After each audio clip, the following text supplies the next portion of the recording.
Hello everyone, good morning. এখন বাজে সকাল 9টা আর আমি এখন থেকে আমার ভিডিওটি স্টার্ট করলাম। তো আমি সকালবেলা ঘুম থেকে উঠে বাসি কাজ সেরে মুখ টুক দিয়ে চলে এসেছি বিছানার চাদর তুলতে। তো যেহেতু এক সপ্তাহ হয়ে গেছে আর বিছানার চাদরটা খুবই নোংরা হয়েছে, তার জন্য ভাবলাম নতুন একটা বিছানার চাদর পাল্টে দিই। আর সপ্তাহে যদি চাদর পাল্টানো না হয় না, আমার একদমই ঘুম আসে না। তার জন্য আমি সপ্তাহে সপ্তাহে চাদরটা পুরো পাল্টে দিই।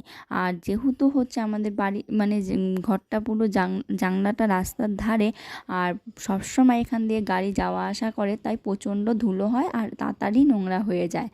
আর তারপরে হচ্ছে গিয়ে সকাল সকাল উঠে এর জন্য আমি বিছানার চাদর পাল্টে চলে আসলাম শোকেসটা গুছাতে। তো হচ্ছে গিয়ে দেখো, প্রত্যেক দিন তো আমাদের এগুলো গোছানো বা পরিষ্কার করা হয় না। সপ্তাহে যদি একদিন এগুলো গুছিয়ে পরিষ্কার করে দেওয়া হয়, তাহলে ঘরদোরগুলো পরিষ্কার হয়, দেখতেও ভালো লাগে আর জিনিসটাও অনেক দিন টেকসই হয়। তাই আমি এখানে চলে এসেছি। আর যেহেতু কালকে বিয়ে বাড়িতে গেছিলাম, তাই কাজটা আমার অনেকটাই বেড়ে গেছে। তা হচ্ছে কি, এই সাজুগুজু করার জিনিস এমনভাবে সাজিয়ে আমি, তো অনেকটাই কাজ আমার বেড়ে যায়। আর এইটা দেখো আমার বিয়ের ছবি। তো আমার এই বিয়ের 3 বছর হলো। আর হচ্ছে গিয়ে এখানে আমি এগুলো গুছিয়ে একটু মুছে পরিষ্কার করে নেব। আর আজকে সেরকম কোনো রান্না বান্নার কাজ আমার নেই, যেহেতু আজকে আমি পুরোই ঘরগুলো পরিষ্কার করব, করে হচ্ছে গিয়ে রাখবো। আর পরিষ্কার না করলে একদমই ভালো লাগে না। আর যার যেমনই ঘর হোক না কেন, যদি একটু পরিষ্কার করে রাখা হয় তো দেখতে অনেকটাই ভালো লাগে। তো বন্ধুরা, আমার এখানে সব গুছানো গাছানো কমপ্লিট। এবার আমি চলে এসেছি ঘরগুলো পরিষ্কার করে ঝাড় দিয়ে নিতে। তো চলো, ঝাড় দিয়ে আমি স্নান করে এসে আবার তোমাদের সঙ্গে দেখা করব। তো এখানে দেখো, কালকে ফুল দিতে গিয়ে ফুল তো মাথার থেকে সব ঝরে পড়েই গেল, দিতে আর পারলাম না। তো এখানে আমি স্নান ধান করে চলে এসেছি, এসে পুজোর জোগাড়জান্তি করতে। আর কন্টিনিউ তো ভিডিওটি করা হয়নি।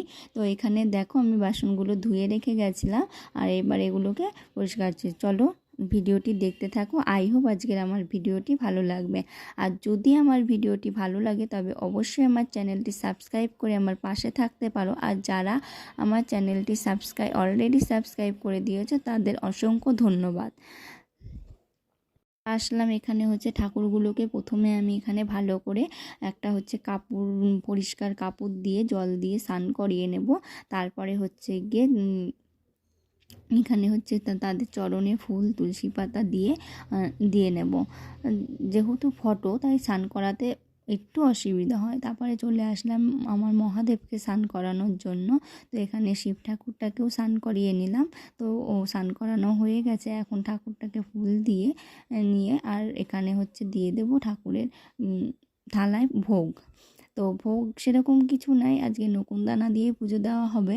আর গিয়ে সেরকম কিছু আনা হয়নি যেহেতু ঠাকুরের জন্য। তো আমার এখানে দেখো প্রায় গিয়ে গোছানো কমপ্লিট। আর এইবার আমি ঠাকুরকে একটু আরতি করে নিয়ে আমার পুজো শেষ করব।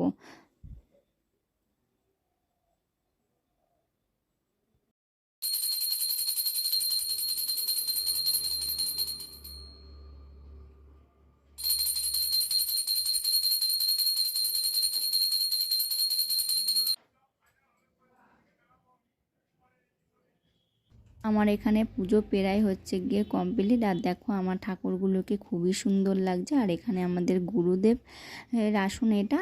তো চলো, আমি চলে এসেছি পুজো টুজো দিয়ে, আবার দেখা হবে ঘুম থেকে উঠে। তারপরে দেখো, এখন প্রায় সন্ধ্যা 7টা বাজে আর আমার খুব ফুচকা খেতে ইচ্ছা করছিল, তাই তোমাদের দাদাভাইকে বললাম ফুচকা নিয়ে আসতে।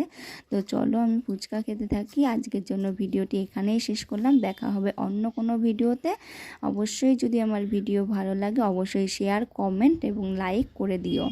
আজকের জন্য এইটুখানি, টাটা।